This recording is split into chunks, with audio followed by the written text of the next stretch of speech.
Bon, bonsoir tout le monde. Désolé si je suis un peu essoufflé, mais je viens de faire 2 heures d'entraînement ici, je suis cassé. Et avant d'aller manger, je vais vite faire la vidéo parce que je rêve de faire. Donc je vais faire vite la vidéo par rapport aux questions qu'on m'a posées. Il y a beaucoup de personnes qui m'ont posé tous la même question. Ce que je pensais du Krav Maga, de la self-défense et du Pencak Silat. Moi, vraiment, la différence qu'il y a entre les trois, je connais vraiment pas beaucoup. Pourquoi? Parce que je me suis jamais intéressé vraiment à ça. Au début, je voulais pas trop la faire, la vidéo. Parce que je me suis dit que je voulais pas vexer certaines personnes et je ne voulais pas avoir l'air prétentieux parce que je suis qui je suis. Et, euh, et, je suis un peu pas mal à l'aise, pas du tout. Mais il y a beaucoup de personnes qui connaissent leur boulot, bien sûr. Tu vois. Mais voilà, je pense que voilà, le sport de combat, c'est un sport de combat. La self-défense, le mot même le dit, la self-défense.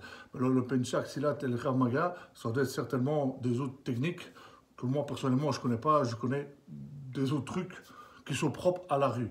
Ok. Et une personne que je connais depuis des années, c'est Fred Mastro. Ça fait bien 20 ans que je le connais. On a déjà travaillé ensemble aussi.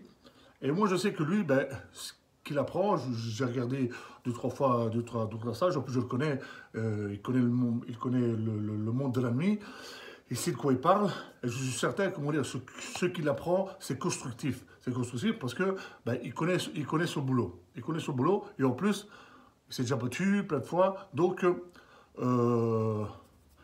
il peut être vicieux, il peut être vicieux. Moi, je pense que c'est ça. En fait, le Pencak Silat, ça, je crois que tu dois être vicieux. Je crois que tu dois être vraiment, comment je pourrais dire ça, éliminer la personne le plus vite possible. La menace, ok? Maintenant, vu qu'on m'a posé la question, il y a quand même pas mal de personnes qui m'ont posé la même question. J'étais même étonné parce que même moi, je ne m'étais jamais fait la réflexion de parler de ça. Vraiment, vraiment pas. En plus, j'ai eu 2, 3 élèves qui sont déjà venus ici, des personnes qui ont une salle de self-défense ou de Krav Maga, je crois.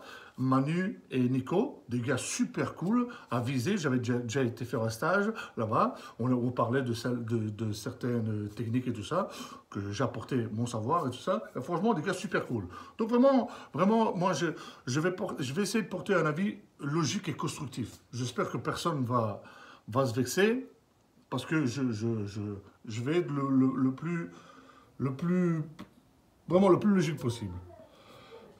Une chose est certaine, moi, voilà, je vous ai expliqué par rapport à Fred Mastron, je connais l'apôtre, comme on dit, je sais de quoi il parle, et je suis certain que lui, il sait aussi de quoi il parle. Pourquoi? Parce que c'est très important. Ce que je veux dire, c'est que, voilà, vu qu'on m'a posé des questions, j'ai été un petit peu regardé, parce que vu que j'avais jamais été regardé, vous savez, moi, je suis boxeur professionnel depuis 20 ans. J'ai jamais vraiment pris la peine de voir c'était vraiment quoi. Mon... Et en plus, vu que le fait que j'ai travaillé aussi 20 ans en boîte de nuit, et que je viens de la rue, parce que je viens de la rue, j'ai grandi dans la rue, j'ai dormi dans ma voiture, donc c'est grâce au fait que je viens de la rue que je suis où je suis. Pourquoi? Parce que ben, c'est grâce et à cause de tout ce que j'ai vécu qui a fait la personne que je suis. Ok? Maintenant, bien sûr, j'ai commis énormément d'erreurs, énormément d'erreurs. Il y a beaucoup de personnes qui ont parlé, comme quoi que je frappais soi-disant des gamins, là, toi, qui viennent m'apporter des preuves, parce que franchement, j'ai boxé avec les meilleurs au monde. Comment dire, j'en avais rien à faire d'aller frapper des gamins, ok? C'est bien simple, j'ai jamais été en prison, ok? Et j'ai été acquitté un paquet de fois. Pourquoi? Parce que, et pourtant, croyez-moi, moi je suis pas le genre de gars qui commence à sucer les avocats et les juges, hein, pas du tout. Mais comment dire, il y a beaucoup de personnes qui étaient humiliées. Ils étaient humiliés, donc automatiquement, vu qu'ils étaient humiliés, ça va vite porter plainte. Hein. Vous savez, entre travailler en boîte et sortir en boîte, c'est 2 choses de différence. Pour moi, à partir du moment où que tu as 20 ans, que tu as 40 ans, à un moment donné, si on te dit 1 fois, 2 fois, 3 fois quelque chose, tu ne comprends pas, il faut assumer, mon ami. Parce qu'à un moment donné, en plus, si jamais tu as poussé de ton terrain et tu as bu de l'alcool, tu te prends pour Superman, à un moment donné, il faut assumer. Il faut assumer. Parce que ces mêmes personnes-là, quand ils se trouvent au tribunal, ils gardent leurs pieds. Parce qu'en plus de ça, ici en Belgique, c'est vraiment mal foutu. Parce que la défense, elle doit être proportionnelle à l'attaque. Mais le problème, si l'attaque vient d'un gars de 70 kilos et que moi, ben, je veux me défendre, ok? Et je fais 110, 115, 120 kilos, automatiquement, je suis dans la merde. Si en plus, t'es boxeur et t'es portier, c'est encore pire. Bon, enfin, soit, je sors du contexte. Je sors du contexte. Attention, c'est pas pour ça que j'ai pas dit que j'ai pas déconné. J'ai fait énormément d'erreurs dans ma vie. C'est vrai, j'étais sauvage à un moment donné. Je me suis calmé.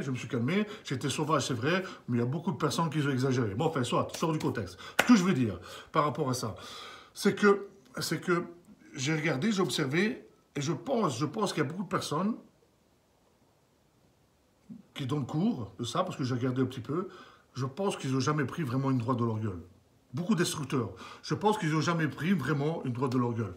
Parce que je pense que si jamais l'élève, la personne qui est là et qui apprend, et si elle croit vraiment que ce qu'elle a appris, ok, est constructif, eh bien, et le jour où il lui arrive un problème, et qu'elle se dit, ou qu'il se dit, que ça va marcher, en cas de bagarre ou quoi que ce soit, je crois qu'il va y avoir des sérieux problèmes. Excusez-moi, je bois le coup parce que j'en peux plus, j'ai soif. Je crois qu'il va y avoir des sérieux problèmes. Parce que j'ai vu des gens faire des mouvements, et tout ça. En plus, quand on voit des gens faire des mouvements, ils sont toujours, ben voilà, le moment où le gars il va faire une droite par exemple, il va rester sur place et ça. Dans la rue, c'est vraiment pas du tout la même chose dans la rue. Dans la rue, il y a plein de facteurs à mettre en jeu. L'alcool, le stress, la peur, si le sol est glissant, s'ils sont plusieurs, s'il est armé, s'il n'est pas armé. Croyez-moi qu'il faut plus avoir peur d'un couteau que d'une arme à feu, parce qu'entre l'avoir dans les mains et tirer, il y a deux choses différentes. Ok, c'est deux choses différentes. Il y a plein de facteurs à mettre en jeu. Si le gars est menaçant, c'est pour ça qu'il faut avoir toujours une distance de sécurité. Mais il y a beaucoup de personnes qui disent, dans le Krav Maga, j'ai entendu, là, tu vois, il faut avoir une distance de sécurité, il y en a, tu te mets là, tu parles avec les mecs comme ça, il y en a là. Ok, mais moi, ce que je peux dire, c'est que on peut faire... moi, si je pourrais,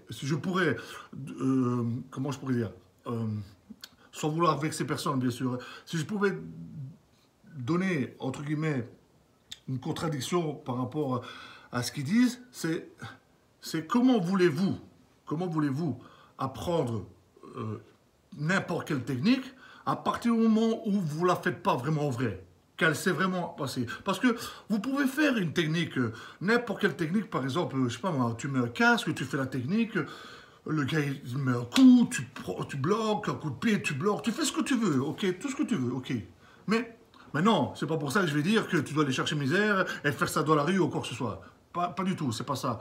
Mais en réalité, ça marchera jamais. Ça marchera jamais. Parce qu'en plus, j'ai remarqué aussi qu'il y a beaucoup de personnes... Maintenant, c'est devenu un business aussi. C'est devenu un business. Pour moi, hein, maintenant, moi, je parle de mon avis à moi personnel. Parce qu'il y a beaucoup... C'est monsieur tout le monde hein, et madame tout le monde qui va là. Parce que des gens qui sont, entre guillemets, un petit peu, on va dire, qui veulent savoir se défendre et tout ça. C'est bien simple, ok, parce que c'est pas un sport de combat. Je suis tout à fait d'accord avec ça. Mais tu ne vas pas montrer à une femme de 50 ans ce que tu vas montrer à un gars de 20 ans ou de 30 ans. Et c'est ça un peu qui me titille l'esprit parce que je me dis, comment veux-tu qu'une femme de 50 piges, si jamais elle a le dos au mur, qu'elle doit se défendre, comment voulez-vous qu'elle commence à faire des coups là ou prendre ici ou... Ouais, elle ne va jamais faire ça. Elle va jamais faire ça, c'est pas possible. En plus, ça dépend sur qui elle tombe. C'est une femme, un homme ou quoi que ce soit. Je pense que chaque personne, elle doit avoir un entraînement adapté. Moi, je pense. Maintenant, je ne suis pas un instructeur de quoi que ce soit. Mais je pense que je connais mon boulot par rapport en tant que portier, par rapport à la sécurité. J'ai travaillé comme garde du corps. Je vais de la rue, croyez-moi, sans vouloir avoir aucune prétention, mais du bordel j'en ai fait dans ma vie. Et je ne suis pas fier de ça du tout. Mais voilà, ça fait partie de la personne que je suis. Mais je veux dire, chaque personne devrait avoir une façon moi, je vois comment dire qu'on apprend à tout le monde la même chose, en fait. Moi, je pense qu'une femme de 50 ans, tu devrais plus lui apprendre à donner un coup de pied dans les couilles direct et, comment dire, qu'elle se casse, tu vois. À lui apprendre vraiment, qu'elle le répète 10 000 fois pour qu'elle aille vraiment. Parce que, oui, peut-être lui apprendre le mouvement vite ici dans le nez, le gars, il est comme ça, il est sonné, qu'il parte, oui, ok. Mais il y a le facteur de stress. Il y a 1000 facteurs, il y a 1000 facteurs. Alors, c'est ce que je vais revenir à ce que je disais tout à l'heure. Si vous pouvez mettre les protections, tout ce que vous voulez, à un moment donné, parce que j'ai remarqué, en fait, maintenant, peut-être pas tout le monde, hein, je ne suis pas en train de parler de tout le monde, mais j'ai remarqué, en fait, que dans beaucoup de trucs que j'ai vus, dans beaucoup de vidéos que j'ai vues, ils y vont, je sais pas moi, à 60, 70%. Maintenant, on va me dire, Fred, on n'est pas là pour se casser. Ok, on n'est pas là pour se casser. Mais comment veux-tu apprendre une technique si le poids, tu le fais au ralenti? Mets la patate pour du vrai. Si le gars, il a chopé, il a chopé. Tu mets le casque, bien sûr, tu mets le casque. Mets la patate pour du vrai. Parce que si toi, tu lui apprends le truc à 50, 60, 70%, et que le gars, il apprend à faire ça, je sais pas, moi, tous les mouvements qu'il faut, les gens qui font du Krav Maga et tout ça, toi, mais non, attention, hein, je mélange pas, hein. Il y a certainement au Pencak Silat, moi, je suis certain qu'un mec comme Fred Mastro va pas apprendre un truc comme ça. Chacun, fait. Écoutez, moi je donne mon avis encore une fois. Hein. La vidéo en venant d'un mec comme moi, c'est dur à expliquer parce que je vais jamais me retrouver en situation que quelqu'un vienne m'étrangler, je vais jamais donner l'occasion que quelqu'un s'approche, je vais jamais prendre quelqu'un comme ça par la main, parce qu'on apprend beaucoup, si quelqu'un te tient là, ou si quelqu'un fait ça, ou si quelqu'un fait ça, ou si quelqu'un, il a fait ça. Moi, je vais jamais me mettre en situation comme ça, jamais de la vie.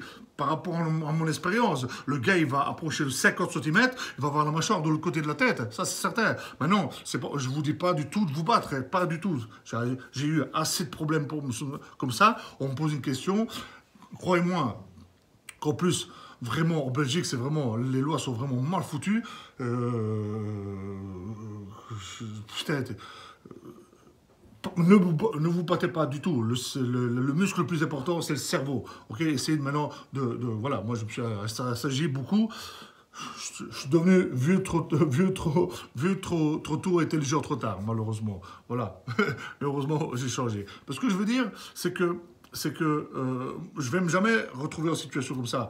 Moi, ce que je veux dire par rapport à ça, c'est que quand vous faites des stages, ou je ne sais pas comment on appelle ça, dans le monde du Krav Maga, self-défense et tout ça, toi, moi je pense que vous devrez y aller, vraiment, mais vraiment. Parce que en plus, je vois énormément de personnes qui sont un peu frustrées, j'ai l'impression. Il faut des mouvements, et quand ils montrent les mouvements, j'ai l'impression qu'ils frappent. J'ai vu un gars, un français, là, je ne vais pas donner le nom, un homme d'un certain âge, il y en a qui mettent des low kicks pour faire mal. Toi, tu vas le mettre comme ça, d'une façon, il y en a. Ah, en rue, tu jamais de la vie, tu vas mettre un low kick comme ça. Si le gars. Ben non, c'est vrai. 85-90% des gens, ils ne savent pas se battre. Ils vont mettre des crochets à la con. Maintenant, je vois bien des gens qui font ça, nanana. Ok, tu vois. Mais encore une fois, c'est pour ça que je dis que c'est dur pour moi expliquer ça. Parce que moi, le gars, il peut faire ça. Je sais bien comment je dois passer. C'est pour ça que je vous dis que c'est dur pour moi expliquer comment je pourrais dire ça, toi. Avoir un avis objectif. Tu vois, je veux dire. Mais malgré ça, on m'a posé des questions, donc je réponds. Et j'espère que je vexe personne. Je veux dire, c'est vraiment, voilà, vraiment faire en sorte, je pense, déjà apprendre à chaque personne, que ce soit plus âgé, par rapport à l'âge, par rapport au sexe aussi, parce qu'on ne va pas me dire qu'une femme de 50 ans puisse tenir tête à un homme de 50 ans ou un homme de... Maintenant, je ne vais pas dire que les femmes sont plus faibles, s'il vous plaît, je n'ai pas envie de dire ça, toi, parce que, croyez-moi, j'ai mis des gants, moi, avec certaines championnes en Hollande. Oh, elle frappe vraiment, hein. Et en plus, il y a beaucoup de personnes qui m'ont dit, ouais, tu sais, Fred, dans la rue, on va pas tomber sur un mec comme toi. Peut-être. Maintenant, c'est vrai que, comment dire, il n'y a pas beaucoup de personnes dans la rue. Jamais, je ne vais pas me mettre en guerre dans la rue. Hein, mais il y a beaucoup de personnes. Moi, je me suis entraîné avec des gars qui font 70-75 kilos. Moi, je prends ces gens-là, je les mets devant des portiers qui font 120 kilos. Ils vont faire dodo. Ça, je vous garantis, ils vont faire dodo. Donc, ça ne veut pas dire le poids. Oui, c'est vrai, c'est important le poids, tout ce que vous voulez. Mais tout dépend. En fait, c'est la vitesse, c'est la réaction, c'est le timing. Poum! C'est ça, en fait, qui doit faire la différence. C'est ça qui fait, parce que beaucoup de poids lourds, ils sont lents. En fait, c'est la vitesse d'exécution qui fait que le gars, tu vas le surprendre. Beaucoup de personnes, la grande majorité des gens, c'est des droitiers, ok? C'est rare quelqu'un, comme beaucoup de personnes, si vous voyez, ou soit il va mettre une droite, ou soit il va mettre un crochet, ou soit ça. Jamais personne va s'attendre à avoir une gauche. Pourtant, regardez, tu vas mettre une droite, mais si je fais avec une gauche, je suis beaucoup plus près. Je suis beaucoup plus près. Vous voyez ce que je dis? Je suis beaucoup plus près. Donc, ce que je veux dire, c'est que la grande majorité des gens, je ne dis pas qu'ils ne savent pas se battre, parce qu'encore une fois, ça a l'air prétentieux si je vais dire ça, parce qu'on va dire, ouais, toi tu fais malin parce que tu sais te battre. Pas du tout, c'est pas ça que je veux dire. Ce que je veux dire, c'est que par rapport aux questions qu'on m'a posées, je crois qu'on devrait faire, je crois que les instructeurs, sans vouloir, encore une fois, vous vexer, faire des stages, faire des mouvements réels, avec les casques, les protections, tout ce que vous voulez, réel. Allez-y vraiment, parce que sinon le gars qui apprend, dans sa tête, lui, il va commencer à dire, ouais, il faut prendre le point sensible là, il faut faire ça, il faut viser là et là. Mais dans la rue, tu peux pas faire ça. Dans la rue, tu ne sauras jamais te dire le gars, comment il va réagir? Jamais de la vie. Même si tu l'as fait 20 000 fois à l'entraînement, jamais de la vie. Jamais de la vie. Le gars, comment dire, on peut me dire, parce que beaucoup de personnes, des fois, ils se disent, ouais, le gars, il n'est pas tombé parce qu'il était coquet ou je sais pas quoi. Mais ça veut dire que tu l'as pas bien frappé. Ça veut dire pas bien frappé. Parce que tu fasses 30 kilos, que tu fasses 200 kilos, la mâchoire est la même pour tout le monde. Si tu le vises comme il veut, il va faire dodo. Ça, je peux vous le garantir. Vraiment. Je peux vous le garantir. Donc, ce que je veux dire, c'est que par rapport à ce que j'ai vu dans certaines vidéos, j'ai vu beaucoup de personnes qui sont frustrées, vraiment. Oh là là, je ne me permettrai pas de dire des noms, mais il faut au moins, on dirait qu'ils aiment bien faire mal pour montrer que ça fait mal et là. Ben, c'est tout à fait logique. Si le gars il reste statique, tu vas lui donner un coup au plexus, ou comment dire, ou ici, ou à la jambe. C'est tout à fait logique qu'il va avoir mal. C'est tout à fait logique qu'il va avoir mal. En plus, c'est des gens, c'est des personnes, on va dire, qui ne font pas de sport. Maintenant, si tu fais ça en rue, c'est pas pareil.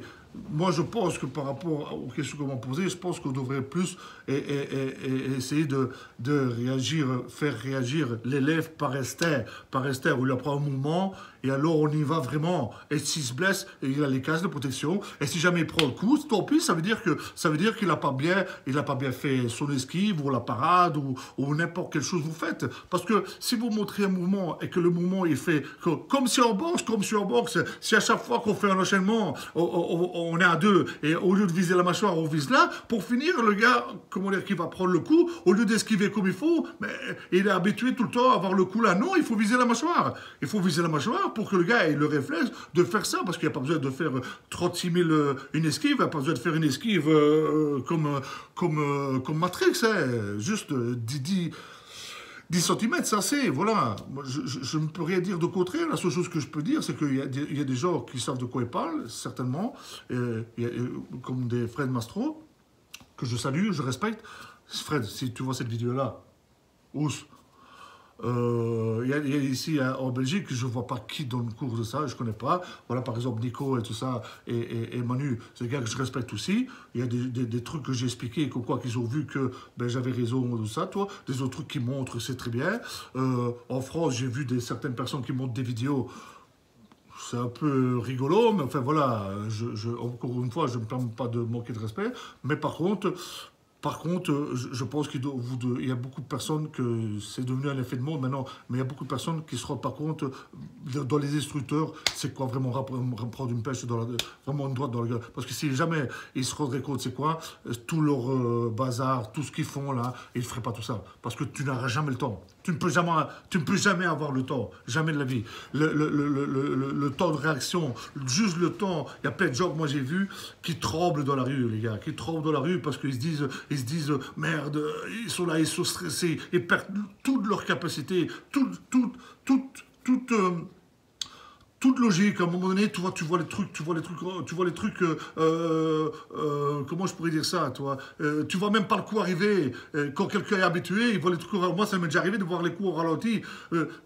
Mais non, c'est pas pour ça. Encore une fois, je me porte je prends pour le plus fort. Parce que, voilà, j'espère que j'ai répondu. C'est vrai que je parle de mille choses. Je parle de mille choses parce qu'en fait, j'essaie de donner un avis logique et constructif.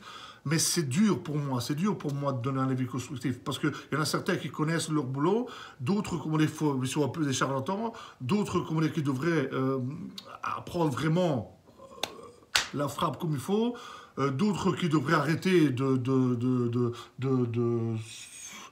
d'être frustrés et de faire mal aux élèves parce qu'ils apprennent que dalle, et d'autres qui devraient vraiment se remettre en question et se dire est-ce que j'apprends. Mais malheureusement, voilà, l'argent, ça rapporte de l'argent, c'est monsieur tout le monde et madame tout le monde.